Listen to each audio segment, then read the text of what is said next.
Hey guys, what's up? It's Erica. Welcome back to my channel. I'm here with my boyfriend David. I have a list written down on my laptop of just certain stereotypes and questions that I get about Cal Poly SLO that I think would be really helpful. I've noticed that a lot of people are coming to my channel recently and watching my Cal Poly videos because I think the acceptance letters went out like in the last few days. So I figured this might be really helpful for people. We both went to Cal Poly. We both graduated at the end of 2019. David, it only took him 3 years and a quarter. It took me 4 years and a quarter. Yeah, just a tiny bit of background there. We haven't really talked about anything yet, so we're just kind of talk about freely what we think about different topics about Cal Poly. So the first one that I have is, I know that when I was applying to colleges, everyone, like the biggest reason why I think people didn't want to go to Cal Poly was because you have to go in with your major already picked. And so a lot of people, I feel like that's the reason to not go. Well, let's just talk about it.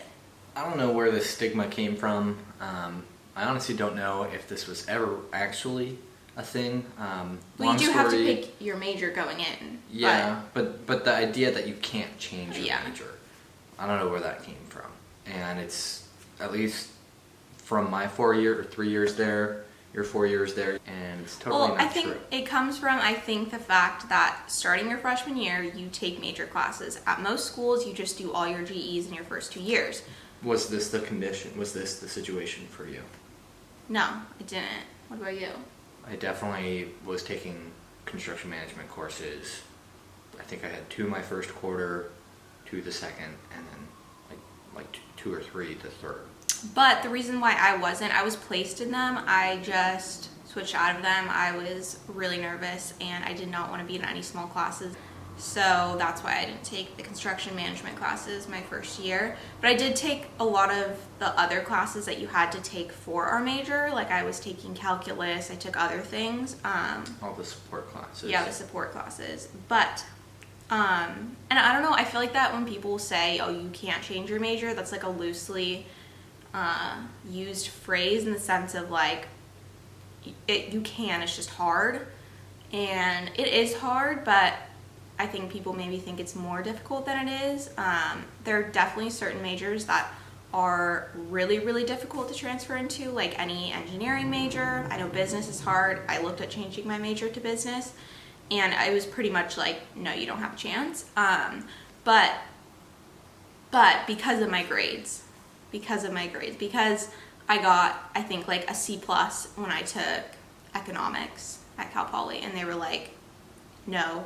So it seems like the stigma came from it just being Cal difficult. Poly's upside down curriculum. Yeah.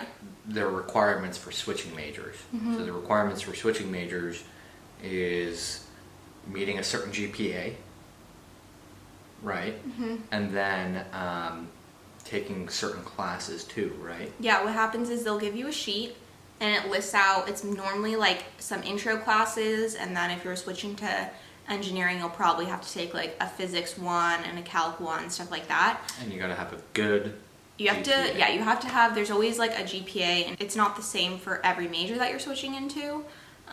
So probably engineering, I don't know, is probably over 3.5, and it's at Cal Poly, it's not your high school.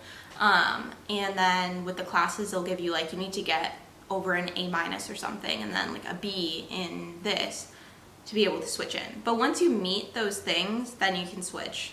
And I think the whole reason behind it is just they don't want people freely going into a major that they're not going to do well in, because if you don't do well in the intros, you're probably not going to be great in that field. Not saying that you can't do it.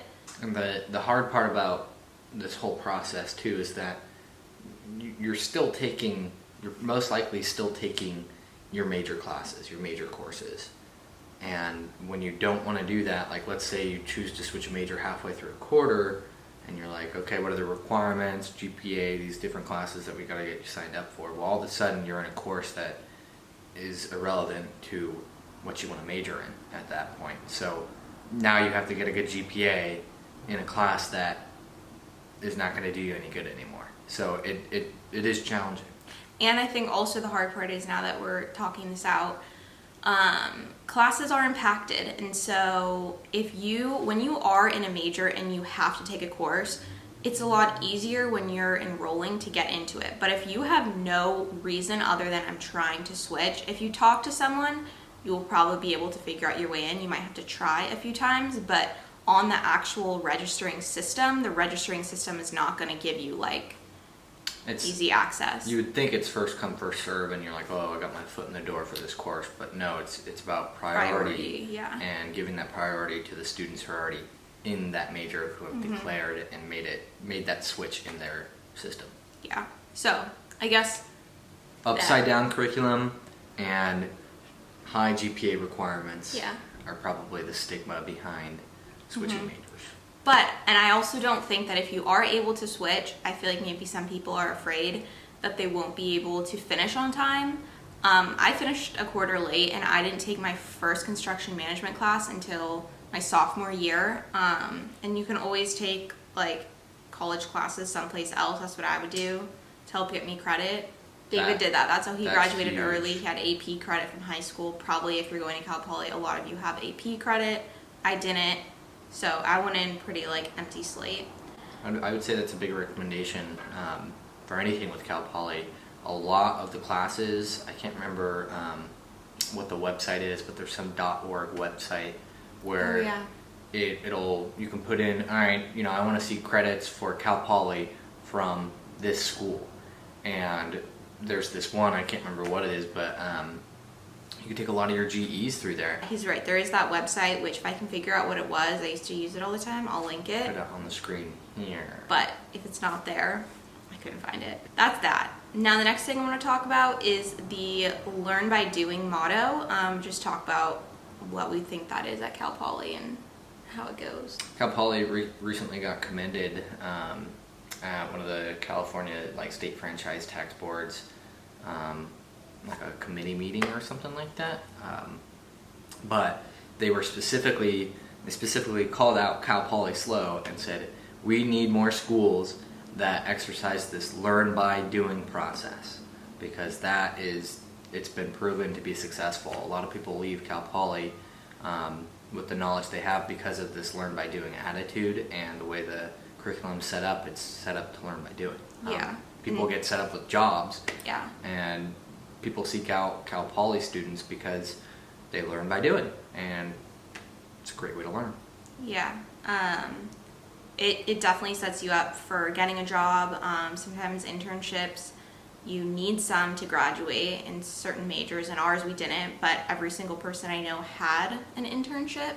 They're really good at we got career credit. fairs. Oh yeah, we did. We got credit for our internships, which is great. It was a little bit of extra work, but nothing outrageous. And then also we built little tiny homes. Yeah, we poured concrete. We mixed it. Oh I forgot about that class. Concrete. Yeah, we broke the concrete. We built little houses. We had little teams, and we literally built mini houses. So we got to learn how to frame. We got to pour more concrete. We got to lay CMU. We got to put up exterior sheathing or waterproofing, the cladding for the building. We got to get up on ladders. Actually, wait, my friend sent me this Snapchat of us doing it, so I'm going to import that little clip right here so you guys can see what we did. Go ahead. But it really is hands-on, at least the construction management. I feel like for ours, you can easily picture what hands-on is like. But one of my best friends majored in psych, and this really cool thing that she did, I was super jealous. I thought it was the coolest thing ever.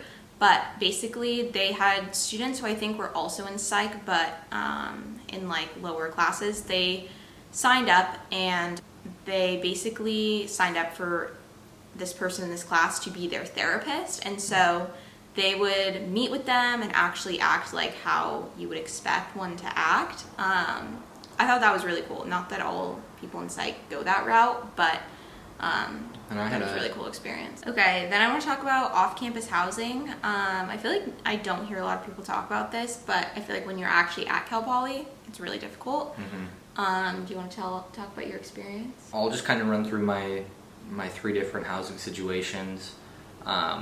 The first one, we really lucked out. We applied to one place, and it was the cheapest place that we could find, and we got it. Apparently it was pretty competitive to get into that place. But we had This was like a townhome across the street from, if you know where California Avenue is, and then like Foothill, that area. Because I also lived there my second year. It's a very, well, not in the same complex, but living right there in like townhomes and stuff is really common. So that's a place to live. So it was Murray Station. And I guess it was pretty competitive, but we had our application in literally that morning, the day they started accepting them, and we lucked out.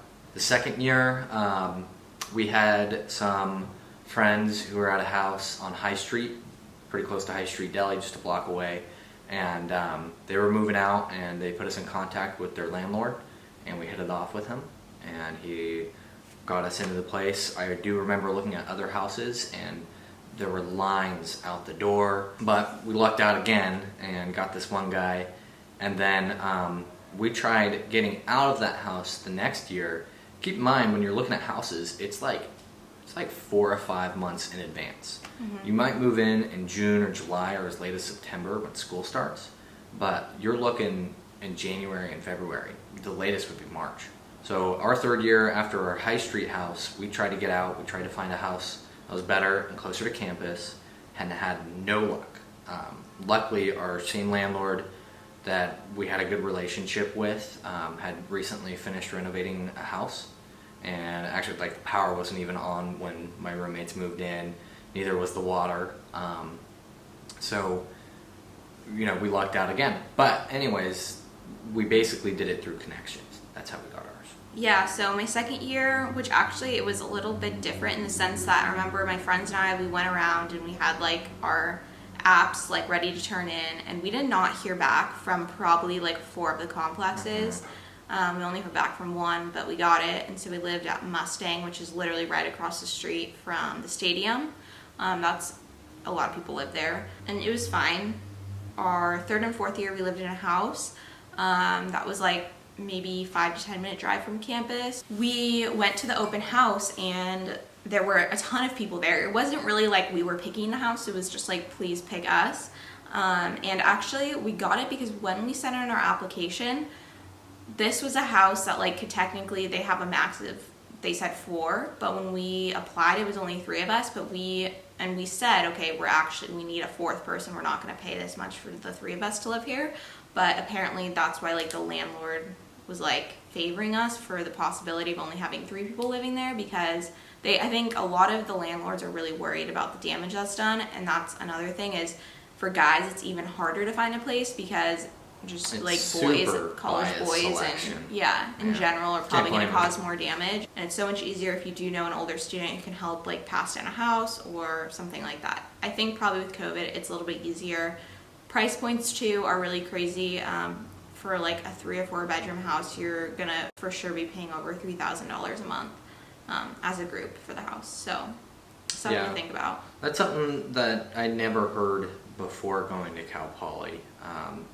Even most of my freshman year, it was no one talked about it. Then I just want to talk really quickly about Greek life. I already have a video that I made a few weeks ago, which I can link. I don't know, I just kind of thought it's got a bad rap. Yeah. And I totally see why. Neither of us ended up really involved in Greek life, but we both sort of dabbled in it for a second. Yeah, it's just... Greek life is pretty, I'm sure the culture is changing and everything, and we can't speak for what it's like now, but at least my experience with it was pretty prominent. A lot of people were doing it, and not everyone, and you certainly didn't need to do it to make friends or anything like that, or to be a part of a social club, which was great because you didn't have to do that, but it's still kind of a big deal. For parties and stuff, it's definitely like the thing. Yeah, you want to be in a frat, but well, not really. Somewhat. Compared to most other schools, or it's probably not nearly as it's not as big as it is in like the South, where you literally have to be in something to have a social life, where you kind of become ostracized. So that part is nice, is that you don't need to be in one of these Greek fraternities. You don't need to be participating actively in Greek life to really have a college experience. Or to be involved. There's tons of ways to be involved, but exactly. It's obviously present and it is popular. party scene? Erica seems to think that she needed to go to frat parties to even party. As from a guy's perspective, because you're not going to get into any frat parties as a guy unless you're in that fraternity. You're not going to go house hopping. Yeah. As a guy, but I had no problems. You make friends. Where did you find a party though? Like house parties from older students that you knew? That, because or in the even dorms, like apartments, even dorms. But dorms are pretty strict. There were people find a way. Yeah, I mean, I do get what you're saying, but I also as I also went to frat parties and went to house parties, and I would say like you can't really compare to a frat party. I'm sorry, but yeah, I mean, if you're into like that kind of scene, and it's kind of a grimy scene, frat parties. Not to bag on them or anything like that, but they're kind of grimy. Yeah.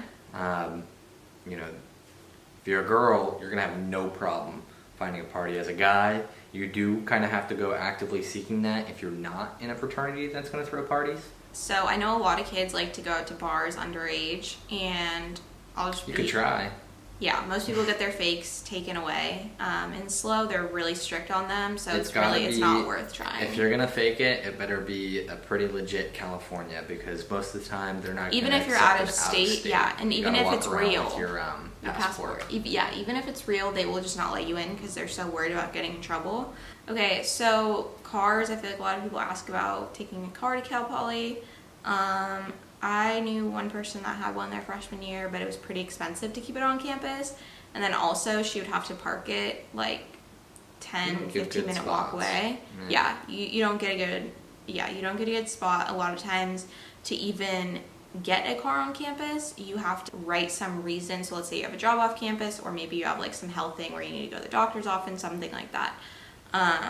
But so it's hard. I didn't get a car until my third year. I wish I would have had a car my second year because there are so many cool places in SLO to explore. I feel like I would have gone to the beach more and just like done that type of stuff more, but totally manageable without a car. I actually took the bus there, and I'm not a public transportation type of person, as like bad as that sounds, but like I never took it when I was not in college, and I don't really take it now, but it was a super safe, like easy system to work. There was an app, really easy to learn how to do. It's a good life skill too, to learn to take the bus. I did not have my car until halfway through my second year, and before that though, I bought my motorcycle, and I had a motorcycle every year since. If you're comfortable riding a motorcycle, even getting a little moped, great option, just because it's cheaper to park it's too. I think it's $50 a quarter to park. Oh yeah, because also when you do have a car, if you start driving to campus, it's even if you get a parking if you get a parking pass though, just to park during the day, it's really expensive. I think either between $100 and $300 a quarter. Mm-hmm. I think it might be $350 a yeah, quarter. It's probably gone up, and it's a raffle, so it's a crapshoot, and then you're not even guaranteed a spot at that point. Right, even though they only give out you so search, many. you go through all, it's a pain, but yeah, and then even a bike. Even though SLO biking's so popular in SLO. Yeah, SLO is super hilly, so get ready to get in shape. You need like a bike with gears, because I have a cruiser and it doesn't work. Recommend the bike or the motorcycle? Yeah. Well, you probably are looking into many other videos about things to do in SLO. As far as what they do on campus, there's always events going on. There's always tents up in what's that? Like the University Union? What is that? Right. Well, there's the UU. Dexter Lawn? There we go. There's always something on campus going on. Off campus, there's always something to do off campus too. So like the downtown area is SLO, super cute. Thursday nights they have the farmers market, which is really popular. It's not all just like buying produce. There's a lot of cute little like small businesses, and you can just buy dinner. Yeah, it's super popular. It's definitely the thing to do when you're a freshman too. Then there's also trivia night at Woodstock. Oh yeah, I never went to that. Times. I wanted to. That's a lot of fun. We had a friend who was working there, so we get free food and drinks. And hikes are super popular. You even have hikes that you can hike to from campus. You can do the P, Easily. which is the really popular hike. If you go out to, what is Go that, past Poly the Canyon P. Trail, like Art Graveyard, and you can go even further out from Art Graveyard and really get into some cool hikes. And all that property behind behind the campus, like to the east and to the north a little bit, They own it. they own it, and you can go out there, and you're allowed to camp. You can rent camping equipment, you can rent tents, sleeping pads, and you can go out there, even hiking backpacks, you can go out there and spend as much time as you like, which is really cool. I think that's kind of unique about Cal Poly as well. Yeah, all the open space, because like most colleges don't really have that.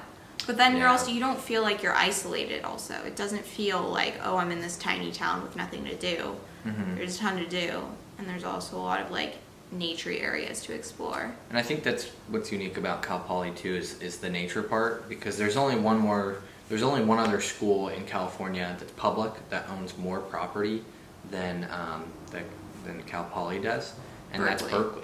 I see Erica wrote down sandwiches. There's a ton Sandwich of different shops are really big in sandwich SLO. shops. I'm a huge advocate for High Street Deli. I also love Lincoln Street Deli. That was my favorite. But those aren't the only ones either. Plenty of good food. Of course, you would need a card for most of this stuff, but then there's going to the beach, going to Pirates, going to Avila, surfing. You can rent boards through Cal Poly, through the rec center, just like you can the tents and sleeping bags, backpacks. But you can rent surfboards. I think you can rent surf suits, wetsuits too. Yeah, there's a ton to do, a ton to explore. Shopping for yourself in SLO is definitely, you almost need a card for that unless you live really close somewhere. That is another thing to consider, just because I don't think a lot of people talk about that either. You could probably do the bus, you could probably do all that, but near campus, there's not that many options. And you kind of get steamrolled into always going to Cal Fresh. And Expensive. yeah, there's only so There's many Trader options. Joe's, there's Vaughn's, there's But those are all Whole across Foods. Yeah, but they're far. Yeah, Well, they're literally we opposite say ends. far, but like SLO is so small that things feel like far when they're really not. 10 minutes in the car. All right, I think that's everything that I kind of wrote down and thought that we should talk about. Thank you, David, for doing this video with me. Please comment if you guys have like more questions and stuff, and we can either answer your questions through Instagram or make another video. Yeah, thank you guys so much for watching. I will see you guys tomorrow in my next video.